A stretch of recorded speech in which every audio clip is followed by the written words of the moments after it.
No, no le pasa nada a su teléfono. Su pantalla está totalmente bien. Somos nosotros quienes a partir de ahora vamos a controlar todo lo que vea y oiga. Ajustaremos el volumen y modificaremos los sonidos y colores. Su teléfono dejará de obedecerle y accederás a través de él a la nueva dimensión 404. A lo largo de la historia, son muchos los científicos que han pensado que nuestro ADN es extraterrestre y si seres de otros mundos crearon la vida en la Tierra. Hoy os traigo una recopilación de investigaciones, teorías e hipótesis que apuntan hacia una verdad trascendente, y es si la vida en la Tierra fue creada por una inteligencia no humana. Según científicos de primer nivel, astrofísicos y microbiólogos, esa inteligencia no humana que creó la vida en la Tierra sería una inteligencia alienígena. Todo lo que os voy a contar hoy no lo haré desde el punto de vista que ya conocemos. Lo haré desde el punto de vista de la ciencia, el punto de vista científico. Así que no se lo pierdan. ¿Qué pasa? ¿Sonríes?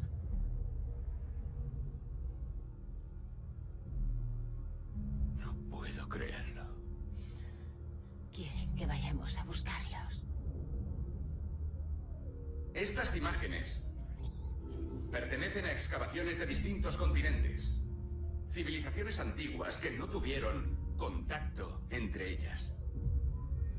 Y aún así, aparece el mismo pictograma en todas. Mesopotámica, azteca, pinturas rupestres en Francia. Es un mapa celeste. No, no es un mapa. Es una invitación.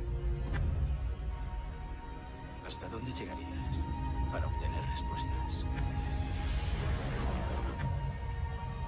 ¿Qué estarías dispuesta a hacer?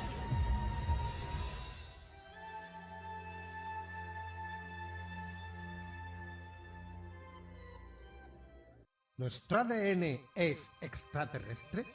¿Somos hijos de las estrellas? Muchas civilizaciones antiguas tienen en común un dato concreto que las une.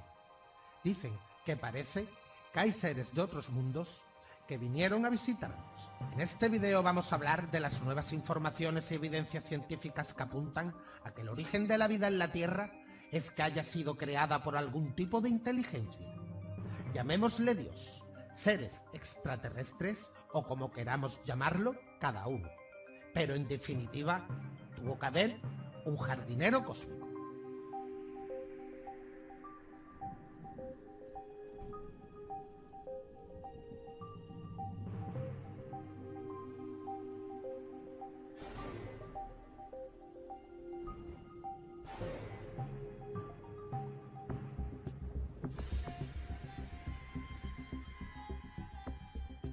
También en diferentes culturas repartidas a lo largo de todo el planeta y que nacieron y murieron en diferentes épocas, hay tradiciones que apuntan precisamente hacia lo mismo, y es que los creadores de esas civilizaciones han sido una serie de dioses instructores que ofrecieron no solamente una serie de mensajes, sino también una serie de conocimientos para que esas civilizaciones pudieran desarrollarse. Un ejemplo es la nación Hopi. Las leyendas de la nación Hopi, que es un pueblo indígena asentado principalmente en Arizona, donde hay toda una serie de leyendas que hablan de los Katsina, que serían unos seres de aspecto humanoides, que vendrían de otro planeta. Estas leyendas apuntan a que estos seres venían de otro planeta y que se desplazaban en una especie de escudos voladores. La tribu Dogon, en Mali, es otro ejemplo. También dando un salto muy grande en el espacio, nos vamos a Oriente, la India. El Ramayana y el Mahabharata son dos antiquísimas apopeyas sánscritas que recogen instrucciones milenarias que hablan de los dioses y de sus carros voladores. Incluso llegan a describir que esos carros voladores, denominados Vimanar, descritos como objetos triangulares con una serie de ruedas, dos alas construidas con aleaciones de diversos materiales, y se movían a una gran velocidad, pudiendo viajar como por tierra como por aire, o en el mar sumergidos en el agua. También se describe que eran pilotados por los dioses y por algunos humanos elegidos. Es cierto que infinidad de civilizaciones desaparecidas, tienen en común precisamente eso, que según sus leyendas fundacionales, han sido unos dioses procedentes de los cielos los que les han dado todo tipo de conocimientos. A veces me pregunto cómo es que alguien habla de otra cosa, porque no hay nada más interesante. ¿De dónde venimos? ¿Cómo hemos llegado aquí? ¿Qué nos trajo a la existencia?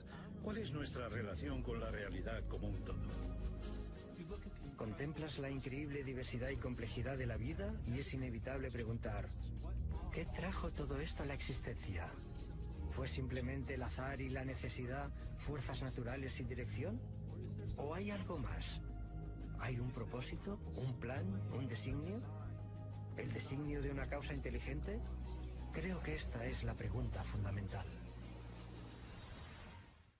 La pregunta fundamental que vamos a tratar de aclarar en este vídeo, o por lo menos dar algunas pistas, dejando el tema de Dios aparte, muchos científicos han pensado que esta historia nuestra evolución y la primera célula salió de una sopa primordial, en la que supuestamente se hicieron experimentos. Todos o casi todos en el colegio hemos estudiado esto, en biología, la famosa hipótesis o teoría de la sopa primordial que supuestamente explicaría el origen de la vida.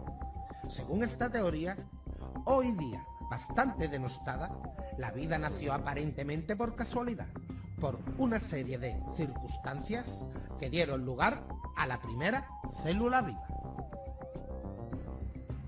Todo esto parte de un experimento muy antiguo realizado en el año 1953 por dos científicos en la Universidad de Chicago, Harold Urey y Stanley Miller, realizando un ensayo que en su momento la prensa calificó como el ensayo más sorprendente de todos los tiempos.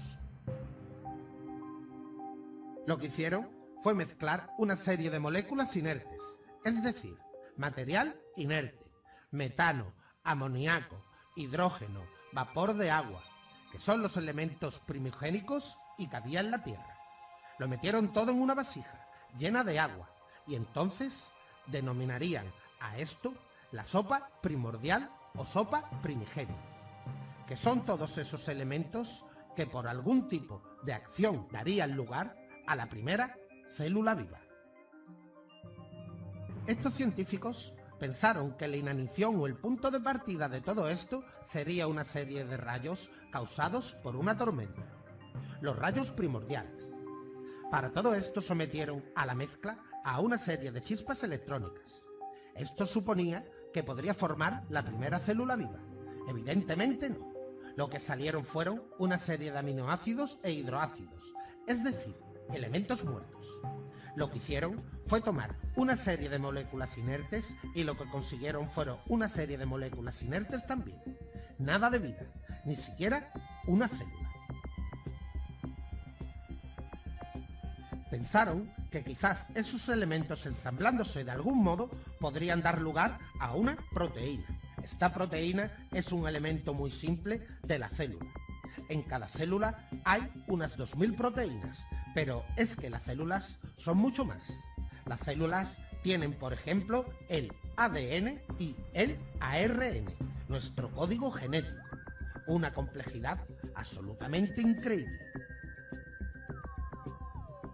Es decir, que eso que hemos estudiado todos o casi todos en el colegio, el ensayo más importante de la historia de la humanidad, no resolvió nada de nada. Lo único que demuestra es que si tomamos elementos inertes, por mucha sopa primordial y por muchas chispas electrónicas a las que se les someta, lo único que consigues son elementos inertes y nada más. En 1953, alguien descubrió algo absolutamente fundamental, recibiendo el premio Nobel. En el mismo año que se hacía el experimento de la sopa primordial, 1953, tenía lugar uno de los hallazgos más importantes de la historia de la humanidad. Dos científicos, James Watson y Francis Crick descubrieron nada más y nada menos que la estructura del ADN. Esto fue el inicio de la genética. Ambos recibieron el Premio Nobel de Medicina por este hallazgo. A partir de ahí siguieron caminos diferentes, caminos paralelos. De todos modos, tanto Watson como Crick, en numerosas declaraciones, se mostraban absolutamente consternados por la complejidad de la estructura del ADN. No se explicaban cómo demonios se había formado. Watson jugó un papel muy importante posteriormente porque fue el director del proyecto Genoma Humano, que logró catalogar los aproximadamente 20 o 25.000 genes por los que está formado el ser humano. Tenemos el mapa, pero hace falta descodificarlo.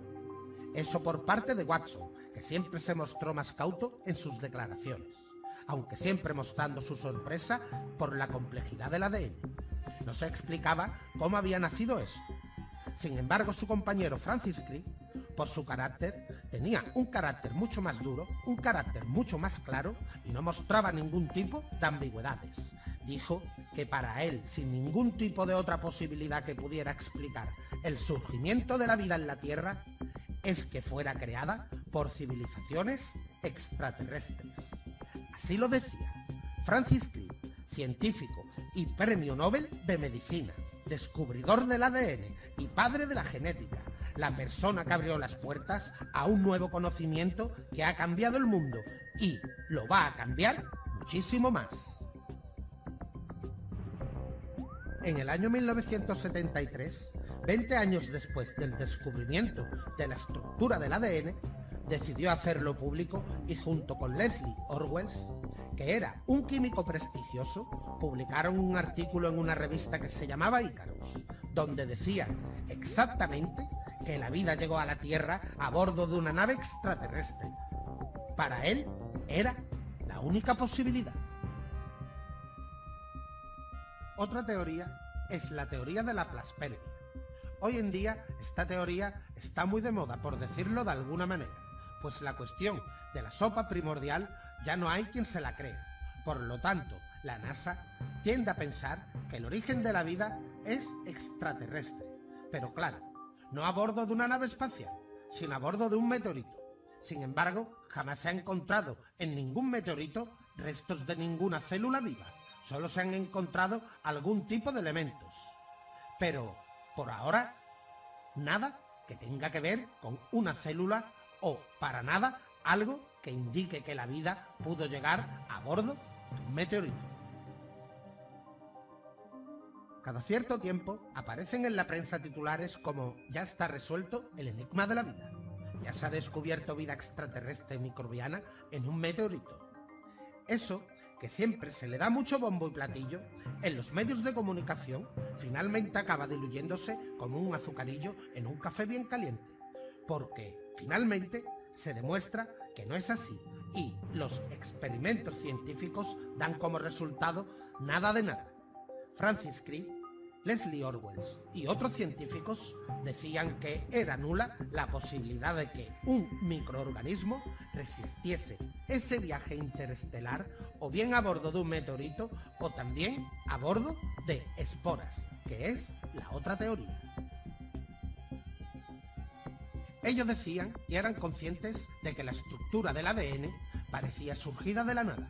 No había pasos intermedios y es lo que les llamaba tremendamente la atención. Es como si eso se hubiese puesto ahí. Crick lo decía claramente, esto es ingeniería genética. Ya ha venido formado. Es imposible que de materia inerte se forme materia viva. No hay ninguna posibilidad, decía Crick, de que esto fuese así. Por lo tanto, la única alternativa es que viniera a bordo de una nave procedente de otro planeta. Hasta aquí esta primera parte de una recopilación de teorías que supuestamente demuestran que venimos de las estrellas. ¿Qué piensan ustedes? No te pierdas la segunda parte próximamente. Suscríbete al canal si aún no lo hiciste. Hasta la próxima, amigos.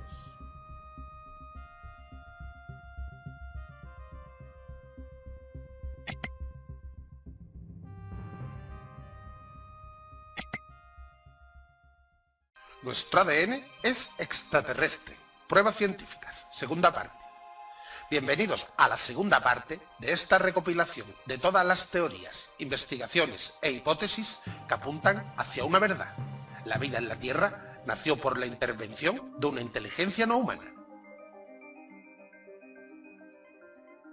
En la primera parte vimos que no se obtuvo ningún resultado con la llamada sopa primordial, tampoco de la panspermia, ya que ningún organismo resistiría tal viaje interestelar.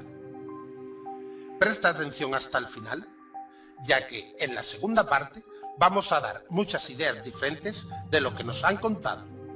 Claro está, al igual que en la primera parte, siempre desde el punto de vista de la ciencia, dejando por ahora a Dios aparte.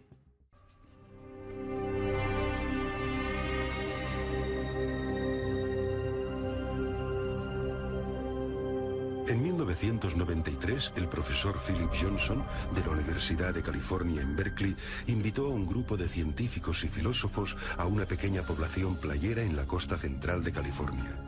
Procedían de importantes centros académicos, incluyendo Cambridge, Múnich y la Universidad de Chicago, para cuestionar una idea que había dominado la ciencia durante 150 años. Creo que Pájaro Duns representó un punto de inflexión para muchos de nosotros. Individualmente todos teníamos interrogantes acerca de la teoría evolucionista. Cuando nos reunimos, cada uno trajo algo propio a la mesa y de repente vislumbramos una nueva manera de contemplar la vida que ninguno habíamos visto antes por separado. Pájaro Duns, la reunión que fue el detonante para que muchos científicos vieran con otros ojos la realidad y empezaran a investigar por otros caminos, o al menos fue el punto de partida. El inicio de la colaboración de una serie de científicos que veían que la teoría evolucionista de Darwin no servía para explicar el origen de la vida. Obviamente, la teoría darwinista explica muchas cosas. Explica determinados cambios en la estructura física de los seres vivos. Explica por qué los miembros mejor adaptados de una especie sobreviven y los otros desaparecen. Explica muchísimas cosas. Sin embargo, la teoría darwinista, según determinados científicos, no servirían para explicar el origen de la vida. Lo que ocurrió en Pájaro Duns en el año 1993, cuando se reunieron en un lugar de California, es que toda esa serie de científicos que tenían dudas y no les casaba la teoría darwinista, veían que se caía todo el andamiaje en el que estaba basado la biología, se reunieron para poner en común sus puntos de vista, sus investigaciones. Hay quien dice que es el punto de partida de la famosa teoría del diseño inteligente, que ha creado muchísima polémica en Estados Unidos. El diseño inteligente no es creacionismo. El creacionismo defiende que la vida fue creada por Dios. Pero el diseño inteligente lo único que dice es que las teorías evolucionistas no sirven para explicar el origen de la vida. Y tuvo que haber alguna inteligencia. No entran a definir qué clase de inteligencia, si es Dios, si es una inteligencia extraterrestre o algún tipo de orden cósmico inteligente. No entran a definir qué tipo de inteligencia, pero que desde luego tuvo que existir alguna inteligencia que creara la vida en la Tierra. Como os digo, esto ha sido muy polémico, porque pone en solfa la teoría evolucionista de Darwin para explicar el origen de la vida, que ha sido en lo que se ha basado la ciencia durante mucho tiempo. En la actualidad, el darwinismo se da generalmente por sentado en el campo científico y en el mundo académico. Sin embargo, y a pesar de su amplia aceptación, un creciente número de científicos y eruditos, incluyendo los que se reunieron en Pájaro Duns, están cuestionando aspectos clave de la teoría darwinista. Cuando nos reunimos en Pájaro Duns, desde luego no estábamos de acuerdo en todo, pero compartíamos una verdadera insatisfacción con el mecanismo de la selección natural y con el papel que se le daba en las explicaciones biológicas. La selección natural es un proceso real y funciona para explicar ciertas clases limitadas de variación, los cambios a pequeña escala. De hecho, tenemos muchos ejemplos de esto. Para lo que no funciona bien es para explicar lo que Darwin creía que podría explicar, la verdadera complejidad de la vida. A principios del siglo XX nace la teoría neodarwinista para explicar el origen de la vida. el neodarwinismo lo que hace es combinar diferentes campos de la ciencia de aquellos entonces con los que se sabía de la teoría evolucionista de Darwin. Darwin, que era un genio y como digo su teoría explica muchísimas cosas, lo que viene a decir es que la vida evoluciona por un proceso de selección natural. La selección natural son mutaciones sucesivas y leves durante largos periodos de tiempo. Eso significa que los miembros de la especie mejor adaptados por esas mutaciones sucesivas y leves sobreviven y los otros desaparecen.